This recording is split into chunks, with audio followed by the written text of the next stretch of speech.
Imagine a weapon smaller than your thumb that can dismantle a nation's nuclear defense without firing a single bullet. No missiles, just code. In the early 2000s, Iran was secretly developing nuclear materials at a heavily fortified facility deep in the desert. This is the Natanz nuclear complex. The US and Israel watched this development with intense anxiety. An armed strike to take out the facility was on the table, but dropping bombs on Iranian soil risked sparking a massive regional war. Natanz used the ultimate security measure, an air gap, a computer network with zero connection to the outside internet. With no cables linking it to the world, remote hacking fails at the physical gap. To destroy the program, intelligence agencies invented a new method of attack. The NSA, America's primary signals intelligence agency, and Israel's Unit 8200 collaborated to engineer a custom piece of malware. They called it Stuxnet. The code exploited 4 separate zero-day vulnerabilities at the same time. A zero-day is a software flaw that the original creator doesn't know about yet, meaning there is no defense against it. Utilizing 4 at once was a level of sophistication never seen before.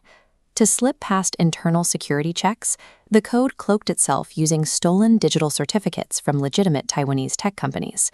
To the computers inside Natanz, Stuxnet appeared as trusted software.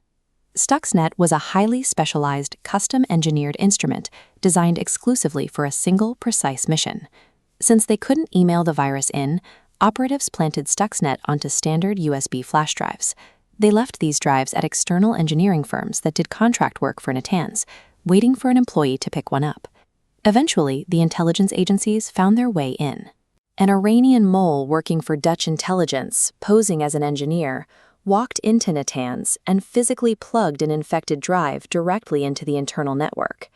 Once inside, the worm hunted for Siemens Programmable Logic Controllers, or PLCs. PLCs are the industrial computers that manage the physical hardware in factories, like the uranium centrifuges. Stuxnet hijacked these controllers. It secretly forced the tall, cylindrical centrifuges to rapidly speed up and slow down, causing them to vibrate violently and tear themselves apart under the extreme physical stress.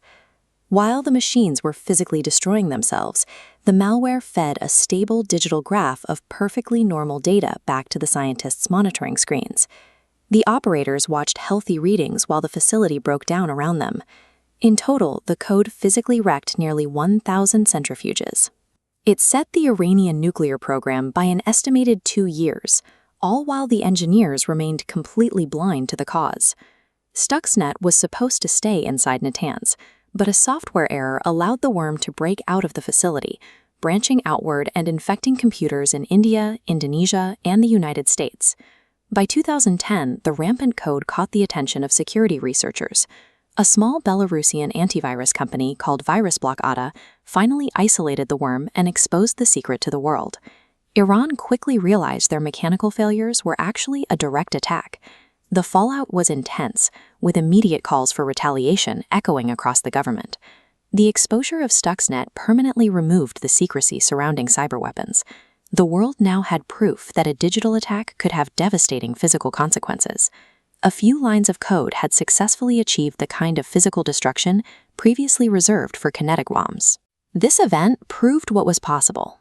Instantly, nations across the Earth began pouring billions into their own offensive digital capabilities, starting a massive global arms race. And the attacks have only grown more stealthy. In the SolarWinds hack, foreign operatives managed to hide undetected inside US government systems for 9 straight months. That story is next. We have reached a point where the most dangerous, world-altering weapons of the modern era are entirely invisible.